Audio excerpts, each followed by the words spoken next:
Good morning. You're listening to the Folk Rock Show on WRSU. Next, we have our special feature, interview with an actor, voice actor, and comedy performer that I guarantee you have heard.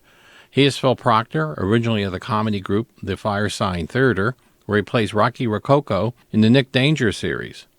He has acted in many films, had voice roles in several Pixar films, including Toy Story, A Bug's Life, Toy Story 2, Monsters Incorporated, and Finding Nemo. He has done voices for Rugrats and All Grown Up on Nickelodeon, and voice work on Power Rangers Time Force. He also did voices in the video game Eternal Darkness, Sanity's Requiem, Dark Chronicle, and Battlezone. Recently, his voice was featured in the video game Dead Rising as Russell Barnaby, in Assassin's Creed series as Dr. Warren Vidic, and on Adventures in Odyssey as Leonard Meltzer. He was the announcer on Big Brother. But his favorite voice work, and my favorite too, is his role as the voice of the drunk monkey in the Dr. Dolittle films.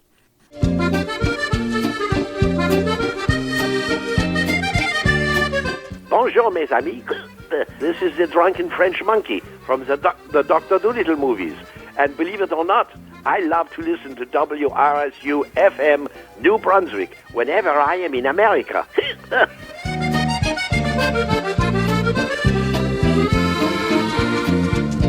And you're listening to the Folk Rock Show here on WRSU.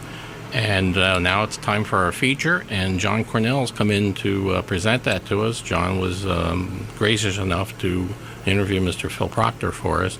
John? Thanks, okay, Rich. Fine. Back in the mid-'60s and into the beginning of the 1970s, comedy recordings that were available on LP or tape back in the day were typically limited to stand-up comedians doing their usual nightclub acts.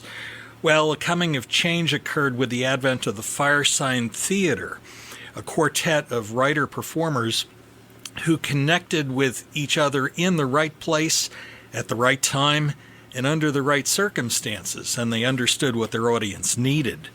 They combined whimsy and relevance in their material while demonstrating the wonders of audio production and new opportunities to other explorers of recorded comedy. And the efforts of the Firesign Theatre have been recognized and honored by the Library of Congress, if not your mother's local women's club. All of that notwithstanding, we had the opportunity to talk to one of the founding members of Firesign Theatre. I'm speaking with Phil Proctor. Yeah, you're actually speaking at Phil Proctor. Now, we can engage in a conversation, and we'll actually add the adjective with to it. Okay, sounds like a plan. Good stuff. You started in the business as a childhood actor in New York. That's right. Yeah, I did a live TV show. Well, everything was live in those days. That's right. That was before tape. Yeah, it was before anything. There weren't even any cameras. We just performed in an empty room. No, it was a station called WPIX-TV. Channel 11. Channel 11, exactly. And it was a show called Uncle Danny Reads the Funnies. Oh, my goodness. And the Danny, the main personality, a middle-aged guy, would invite young kids like myself to sit with him on a couch, and we would read the Daily News funnies, because this was the Daily News station. Right. And the studio actually was down at the Daily News building, okay? And so we would improvise conversations about Dick Tracy or Al Capp's, what was it called? Various cartoons, anyway, that were running in the newspaper that day. And it was, a fun kind of introduction to a casual television approach. For me, it kind of showed me that it was easy and fun to do this. And some of the other personalities, the young actors, were people like Elliot Gould. He did that show. Did he really? Yeah. Oh, my.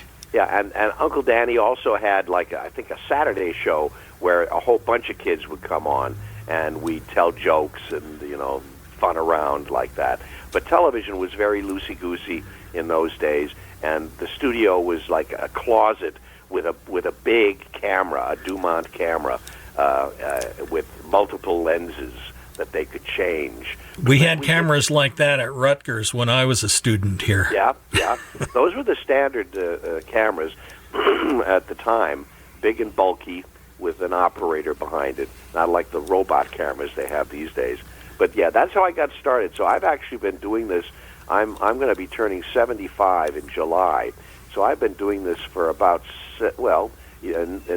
subtract 9 from 75. That's how long I've been at this. And you've done more than a couple of gigs in that span of time. I was born with an ability to hear and repeat music and languages and things like that. I'm of Amish and Irish ancestry, and my great-grandmother, who was with us in Goshen, Indiana, only spoke Pennsylvania Deutsch.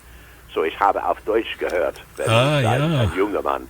And for various reasons, I think some of which are just genetic, I inherited an ability to be able to speak languages and sing and play musical instruments and things like that. And that, naturally led to a life of entertainment. Also, all of my family used to sing together and harmonize together.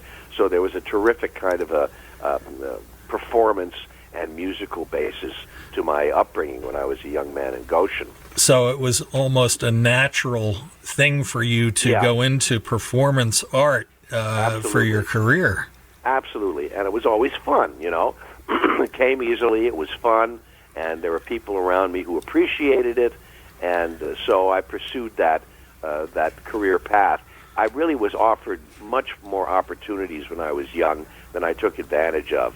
At one point, I went to Alan Stevenson School in New York after my family moved from Goshen to Manhattan, and it was a kind of a performance school too.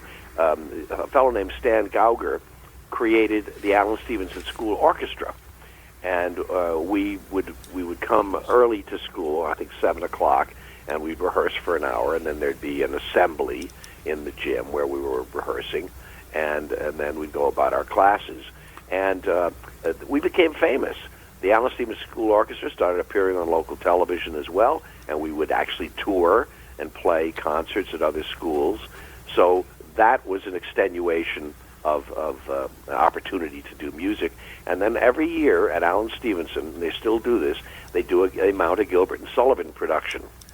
And because I was a boy soprano, I played most of the female roles. And the first one was the Pirates of Penzance. I played Mabel, and then we did Iolanthe, and I was Phyllis. So I had training on the stage singing Gilbert and Sullivan, right, when I was a kid. You can't have better training than that. No, and we also would do a Christmas show, a big choral Christmas show. So it was a wonderful opportunity for me, and yet I was also offered roles on Broadway. I was going to ask you if the proximity to Broadway had any effect. Yeah, I was offered to understudy Brandon DeWilde in when he was playing like a witch boy in a play with Helen Hayes. I can't remember exactly what it was called, but I turned it down because, believe it or not, along with this talent and the joy of being on stage and performing before people, I was also shy personally, and somehow at a certain point I just kind of went, I don't want to do this that much. I want it still to be fun, but I want to continue my education because I like writing as well. I didn't get back engaged into serious theater until I went to Yale and ended up with a BA in drama. Okay, you answered the question I was about to pose. I knew you were going to ask that question. Well, it seems kind of a jump from stage performance to recording with Firesign Theatre. Mm-hmm. How did that happen? Well, first of all, my generation was raised on radio. We had a radio. Every one of us kids had a radio by our bedside, and we would listen to programs all the time. And there were plenty of programs to listen to, and they were really fun. So our imagination was stimulated by audio more so than by pictures, because television didn't come until later.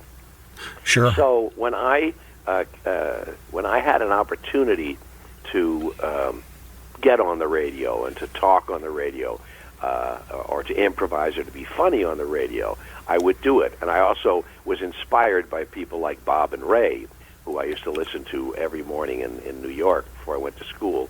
Then my mom would record on an old tape recorder the rest of the show, and I'd listen to that when I did my homework. Yeah, they were great. They were heroes of mine.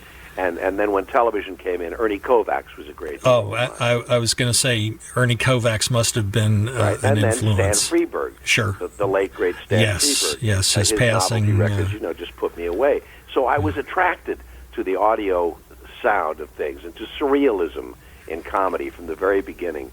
And when I came out to L.A. for the first time, which was a bit of a shock for a kid who grew up on a bike in Goshen, Indiana, and walking the mean streets of New York, taking the subway and the bus. Suddenly I was in a town where you had to have a car if you wanted to go and say hello to somebody, If you move the letters of Los Angeles around, it spells legs on sale. So I come out here with a show called The Amorous Flea, which is a musical comedy that we did off-Broadway based on Moliere's School for Wives, okay? And it was a very funny show, and I played the male lead. Imelda DeMartin played the ingenue, and a whole bunch of terrific actors were with it. Well, it was so successful in New York, they took it out to L.A., to a theater called the Las Palmas Theater. And I played, that was my introduction to L.A., and we were settling in for a long run when I was called back to New York to appear in a musical called A Time for Singing. All right, now this is a long way of saying how I got started with the Firesign Theatre, but here's what happened. After A Time for Singing closed, which is a big, beautiful musical based on How Green Was My Valley, a musical based on a tragic coal mining disaster, The irony. Yeah, all the irony of it, yes. No, it was coal, not iron. But in any event, when that closed, I got another job understudying Brandon DeWilde, who by now was a grown man, in a play by Evan Hunter called A Race of Hairy Men on Broadway. And Brandon and I became the best of friends. We bonded immediately. I was fated to beat him. I should have met him when I was 10 years old, but now I'm 23 or something like that. Well, we hit it off just great. That play was a moderate success, but we retained our friendship.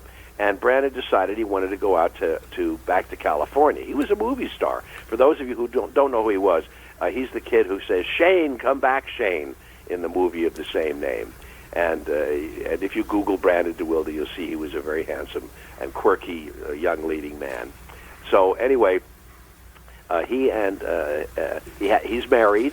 He's married actually to a girl whose brother I went to school with at Yale, ironically.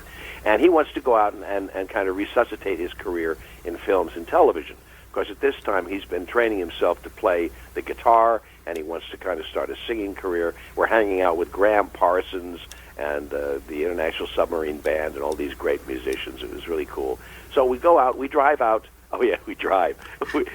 I had learned to drive a little bit when I was in California. Okay, so we drove cross country together. Ooh, what an experience that was. Oh, I'll bet there's a book in that. Yeah, probably. Well, I'm working on a book of my memoirs now called Where's My Fortune Cookie? But we can talk about that later. So we get out to California, and for some reason, we connect up with Peter Fonda. Okay? And so Peter Fonda and Brandon DeWilde and I are all hanging out together at Peter's place in Coldwater Canyon, Hidden Canyon. And he is researching for a movie idea that he has that he wants to do with Dennis Hopper called Captain America. But he can't get the rights from Marvel Comics for the name Captain America. And he he comes up with another title. Easy Rider. Bingo, Easy Rider. So he's researching Easy Rider, and one evening, we decide to participate in a demonstration on the Sunset Strip to protest a curfew that the city wants to impose on the youth of the city, so that they can't protest the Vietnam War and smoke pot publicly and do all the things that kids loved to do back then in the 60s. So we join the demonstration, and of course the cops come out and they block one end of the Sunset Strip, and the sheriffs come out, and they block the other end of Sunset Strip, and they're doing the classic cop squeeze play, so that everybody gets pushed together, and they can claim there's, they can say you have to disperse, and you can't move, and then they start wailing with clubs, and they arrest you, and they declare it's a riot. So we know this is going on, and at one point in the demonstration, we decided everybody just sat down. Okay, so I sit down on an open issue of the L.A. Free Press, and it's a picture. I pull it out from under my ass, and it's a picture of Peter Bergman, whom I'd gone to Yale with. Okay, and the caption said something like, KPFK newsman Peter Bergman interviews returning Vietnam War veterans. And I said, oh, he's with KPFK. That's the hot listener-supported station, the radical station. I should give him a call. And the rest of the day progressed as was planned. Peter got beaten up. Brandon got arrested. And I was writing for the L.A. for the East Village Other at that time, because I lived down in Greenwich Village then. And I held up my press card, and the cops just, flowed around me. The power of the press. And the very next day, I called up Peter Bergman, and I said, "So, hey, Pete, how are you?" He said, "Well, I'm the Wizard of Oz." And I said, you're delusional." He said, No. I'm doing a radio show. It's a counterculture, new age call-in talk show, and it's on from like midnight to 3 every night during the week. Why don't you come down and be on it? And I said, sure. So that night, I go down to KPFK, and I go into this little studio with incense burning in it, and it's a big circular table with a nice light over it, very, a draped light, and a bunch of microphones, and Peter Bergman as the Wizard of Oz. I'd gone to Yale with him, and he'd written lyrics for 2 musicals that I starred in there, Tom Jones and Booth is Back in Town, both written by Austin Pendleton, who has gone on to great fame as a writer and a teacher, as an actor. So I knew, Peter pretty well, and we had stayed kind of in touch in New York. So we started having fun and improvising, playing different. I played various characters, and then he introduces me to these 2 other guys, Dave Osman and Phil Austin, both of whom had been working or were working at KPFK. We discovered we were all fire signs. I'm a Leo. David and Peter, Sagittarians, and Phil Austin, God help us, is an Aries. Okay, so he comes up with this name, Firesign Theatre, for us because we all started improvising together, and we discovered that we had a chemistry, and we could have fun together, and ultimately we did this one huge put-on where we all played film directors, and we showed excerpts from our movies on the radio. And Phil Austin, he was doing adult films, okay, like Blondie Pays the Rent, okay, and so he showed a clip of an adult movie, and we got calls from people saying, "How dare you show a pornographic movie on the radio?" And it was at that point that we said, boys, I think we're on to something here. And we discovered that we could take a premise or create a character, and we could take that audience that was tuned in to Bergman. We could take that audience so far out into outer space that their heads would pop. And this was the art of put-on that we were playing with, and surrealism, and out of that, the Firesign Theatre was born. And the next thing we know, Phil Austin had participated in some kind of a horoscope record with a guy named Gary Usher at Columbia Records, a producer. And he approached Bergman, and he said, "I want to do a Radio Free Oz record." And Bergman said, No, you're going to do a Firesign Theatre record. An Oz, by the way. We were called the Oz Firesign Theatre at that time. And Gary said, "Anything you want, Peter." Okay? So it turns out this was happening while I was back in New York, closing up my apartment, because I could see now that I was going to be spending more time in California. I'd already gotten some guest starring parts on television. I did a role, a fun role on the Daniel Boone show, and I was working with the Mark Taper Forum as an actor on the stage, and I could see I could have a career there. So I went back to close up my apartment, and I ended up living with a girl named Diana Dew, who had invented electric clothing. See, because this was the disco era, right? And so she invented clothing that had these luminescent, charge-holding, light-holding, I don't know, I can't explain how it happened chemically, but the strips of translucent material that would light up in a dress or in a jacket or in a tie or in a belt, and then there was a little control on the side of on a belt that would be worn with this, so that you could move the lights around the dress, and you could make them flash in rhythm to the music, okay? Really an incredible invention. And she had a company she called Expera Puritanius, which was an outgrowth of another big clothing company. And I lived with her and her girlfriend, and her girlfriend mate. No, how can I put this? She was not a lesbian. I lived with two girls. It was really cool. This was the swinging 60s, man. It was the best. Down in the East Village, right near Max's Kansas City, where everything was happening. Oh, yeah. Warhol and his gang were hanging out, and all the best musicians were playing. It was a very cool period. But at a certain point, it ended. I just knew it. She knew it. I knew it. I said, it's over. I got to go. And the phone rang. And I picked it up, and it was Peter Bergman. And he says, there's a one-way first-class ticket waiting for you at Black Rock, which is Rockefeller Plaza, Columbia Records headquarters. We're flying. We want you to fly back to California, and we're going to write and produce our first record, Waiting for the Electrician or Someone Like Him. That's how things happened. My book is all about this. It's about these incredible psychic and psychedelic events that were happening all the time in the 60s and 70s with me, anyway. Wow. They still happen, but it's a long and interesting story. So I flew back. We had created a skit called Waiting for the Electrician or Someone Like Him, which was about basically a revolution in an Eastern European country that was going to change the world. And we wrote the record, which was made up of some skits and then that story on one side, and went in and started recording it. Now, of course, many years later, Lech Walesa started the Glasnost movement in Poland, which led to a breakaway from the Soviet Union, just as we were predicting in the record. And that's happened a lot with Firesign Theatre. A lot of our stuff has been very predictive, and that's why our records actually, are still something that people can listen to and enjoy. Our stuff is all available at our website, firesigntheatre.com. And also at that website, you can visit another site which broadcasts Firesign Theatre radio and recordings 24 hours a day.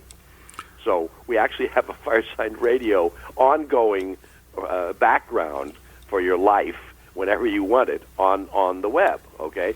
Unfortunately, Peter Bergman left us about 3 years ago after a short battle with leukemia, and meaning that the Firesign Theatre, which had been performing up in the Northwest and the state of California, we're no longer going to be touring and performing live because the three of us, we can't replace the drummer. It's like we can't get another Ringo. And once Peter left this plane, we said, well, we're not going to get on a plane anymore. We better just, start releasing more books and archiving our films and anything else that's been hard to get. We'll get them out to the people, and all this stuff is available at firesigntheatre.com. But I still had the itch, and for years now, almost over a decade, I've been writing a thing called planetproctor.com. No, it's not called planetproctor.com. It's called Planet Proctor. But you can go to planetproctor.com and see what it is. And it's a collection of funny writings and my own, political opinions and jokes and things that people sent in to me and all that. And this at least was an outlet for me to continue to write comedy. Well, right before I went on a 3-month trip with my wife, Melinda Peterson, to Italy, another brilliant comic named Jamie Alcroft got in touch with me. Now, he became famous on a television for 2 years. They had a show called Mac and Jamie. And I used to run into these guys when I was touring with Peter. And we thought they were just terrific, wonderful comics, very inventive, very strong. And Mac decided to retire several years ago. So Jamie, like me, was like, where can I do my comedy? I'm not done yet.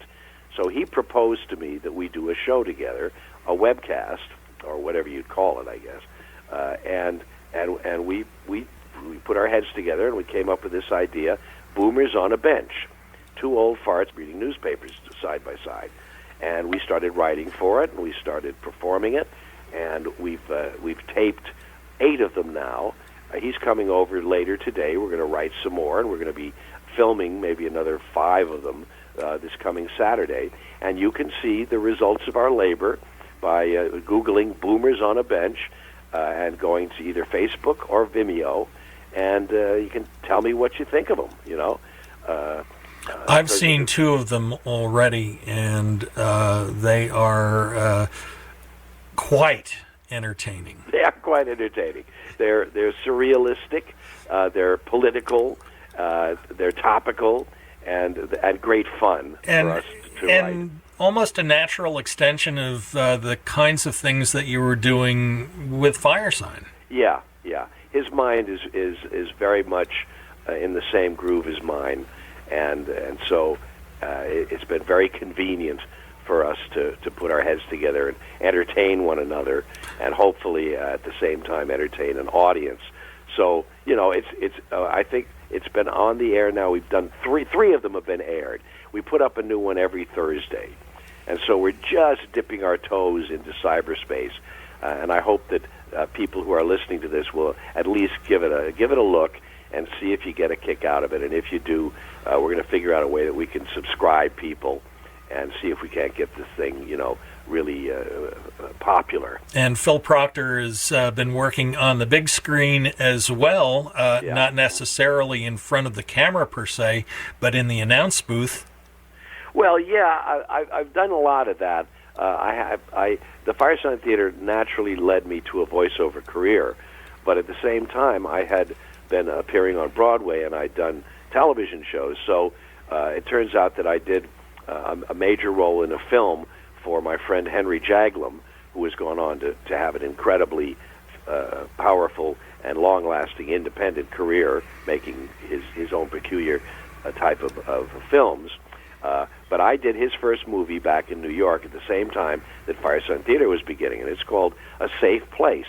And I played opposite the beautiful Tuesday Weld, and I also got to work with Jack Nicholson and Gwen Wells and Orson Welles. No relation. So Weld, Wells, and Wells, right? And me and Jack. It's a very interesting film, A Safe Place. It's available somewhere. And Henry got the job because he was a writer and an actor, an improv actor in New York, and he was hired to edit Easy Rider. Okay? Wow. How small a world is it? It's a very small world. And because of that, the people at BBS Productions, who produced that film, offered him a movie. And that's how I got to play, to act in A Safe Place. Because we had done it at the Actors Studio Writers Division in New York with Karen Black and Bonnie Bedelia and Richard Pryor in the cast, if you can believe it. So that was my introduction to films, and my uncle was a production manager in movies, and he got me in a film called Sunday in New York, and I started doing movies at the same time that I was doing Firesign Theatre, which is fine. But recently, I've done three films, one of which is available. It's called Window of Opportunity, and it's a sexy political thriller with a twist. Window of Opportunity, produced by John Densmore, the drummer on With the Doors. Okay, great guy. And then another film that my wife Melinda and I are both in called The Sex Addict, which is in post-production right now, and another film about bullying, which I don't think has a title at this point. So I'm still doing movies, which I love, and then, of course, the Boomers on a Bench, which is visual. But for most of my career, it's been, as you say, in a booth or in a darkened room with a film being projected on a big screen. Right, and your voice is also giving life to some animated characters. Yes, indeed. Yeah, I worked with Pixar for most of the early years. I started with A Bug's Life, I think it was, and then Toy Story and Finding Nemo and Monsters Incorporated, and on and on and on. Recently, I did some work on The Good Dinosaur and Inside Out, which are two of the new Pixar films that will be released probably end of this year or next year. Phil, when you're voicing a character, is there a unique challenge to that in terms of imparting the character with a personality? Oh, yeah, sure. You know, some of the other voices that people might be more acquainted with, I did Howard on the Rugrats for 14 years. Howard, he's the father of Phil and Lil, kind of a nerdy guy. And then I'm also the drunken French monkey on the Dr. Dolittle movies. I am a social drinker. You know, those are, and we did 5 of those. So the thing that you do is that you try to find a voice that looks like it could come from the character that they've put in front of you, you know. Like Howard looked like a nerd, so he had a light voice and a kind of a higher register, while his wife had a lower voice and spoke like this, you know. And generally speaking, when you're doing adding additional voices to these Pixar films, these big animated movies, you're in a room with a whole bunch of other very talented voice artists. And the director, John Lasseter, will say something like, Phil, I want you and Roger Bumpus, who plays Squidward on SpongeBob, I want you and Roger to try the voice for this elephant, okay? And then we'll both do a voice. You know, oh, there's an elephant like that, and Bumpus will do his version of the elephant.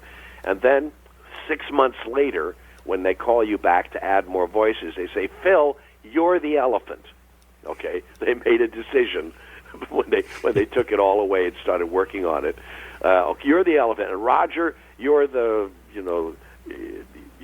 possum. Okay, so you suddenly have a character in that film besides just adding other voices. And I remember once I did an elephant in Tarzan. Okay, for Disney, and I went to the with everybody else to the cast and crew screening at this huge theater, the El Capitan Theater in Hollywood, and my scenes come up with the elephant, and I hear the elephant, and I go, oh, they must have replaced me. That doesn't sound like me at all, and I was really kind of bummed. And then I got a DVD version of it, and I played it at home, and it was me. It was because I was hearing my voice in this big cavernous theater on these huge speakers, and it made my voice, and also you never know exactly what voice they're going to pick, because when you do a character in a movie like that, you do it several different ways, so they have choices. You can do an elephant like this, or you can do an elephant like this, or an elephant like this, and they choose one of them, and that's the one that you hear, and it doesn't sound like you really.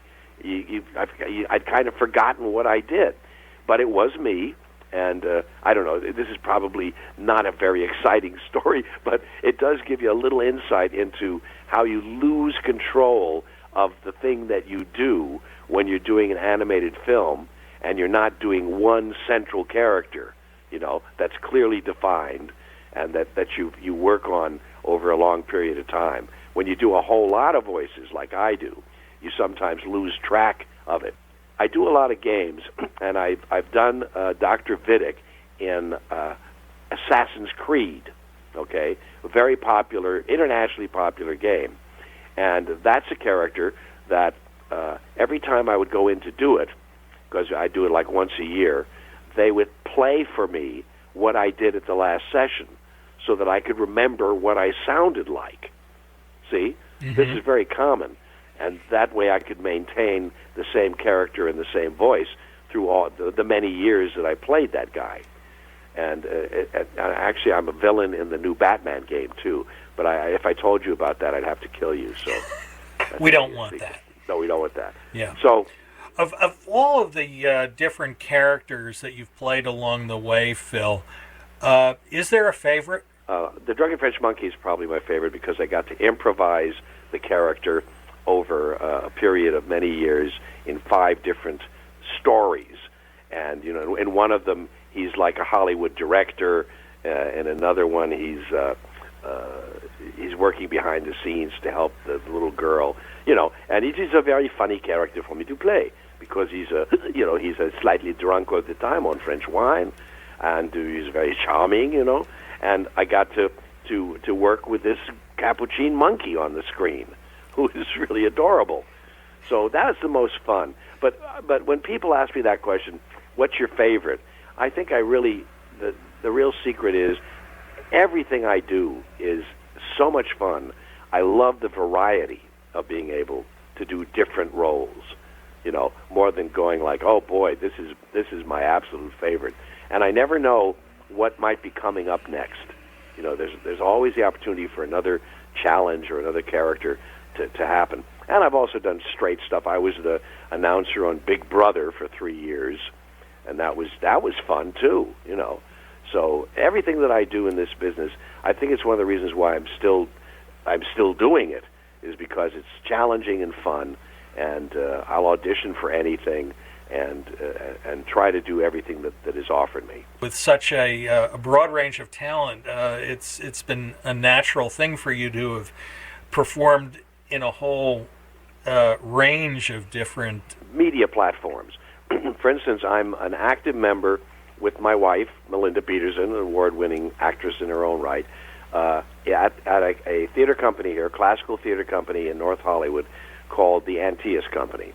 And we have both been performing together and in various other iterations for 15 years with this theater company, doing all kinds of stuff, from Shakespeare to Noel Coward to Gilbert and Sullivan to, all kinds of classic American plays and musicals and things. And that keeps my chops up because, you got to perform on the stage live or sing live before an audience.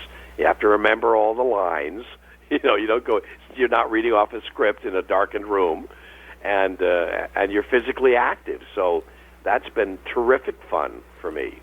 In fact, I did a reading at the theater just 2 nights ago of an incredibly interesting new play in which I play like an 84-year-old over-the-hill writer who was blacklisted, and I never leave the stage.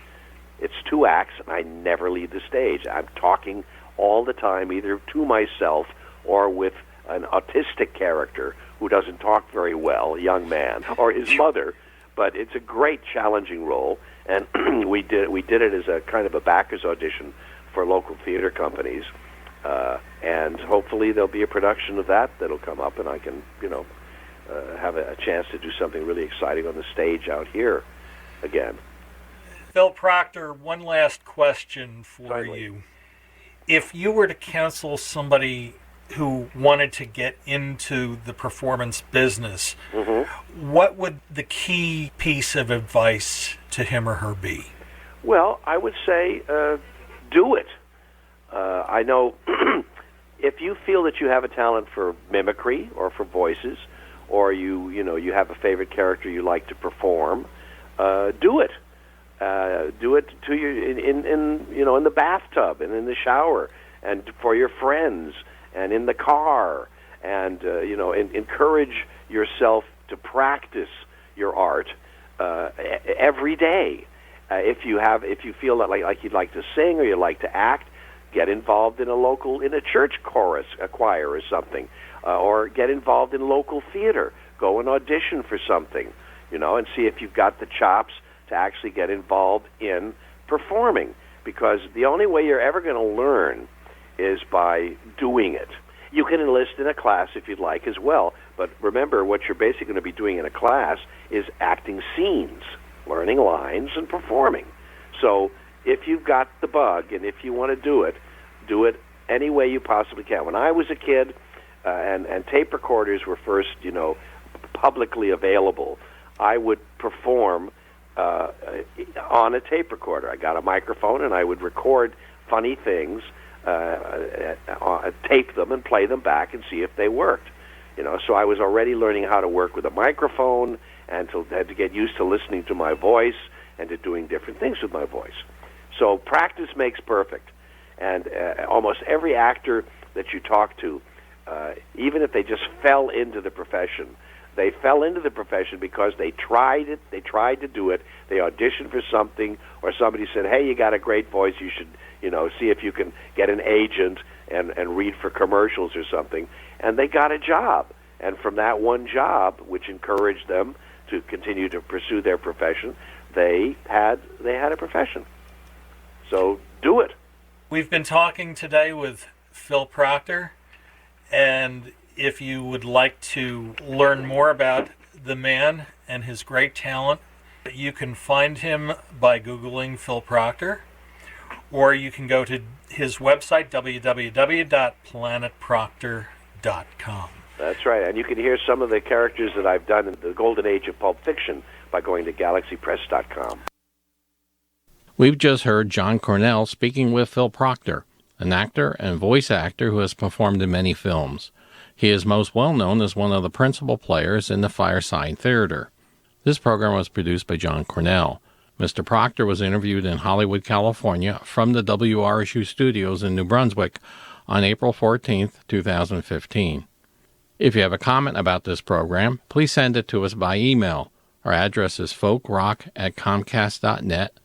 That's folkrock@comcast.net. You're listening to the Folk Rock Show on WRSU. I'm Rich Harvey. Good afternoon, Mr. Danger. I'm Rocky Rococo. Do you know what this is? That's a brown paper bag. That's correct. Now, look inside, Mr. Danger. What do you see? That's easy. That's a pickle. Maybe yes, maybe no. Now, I think you're ready for this. Hi, this is Phil Proctor of Firesign Theatre fame, and whenever I'm in town, I listen to WRSU-FM in New Brunswick, or even Old Brunswick. Oh, my goodness.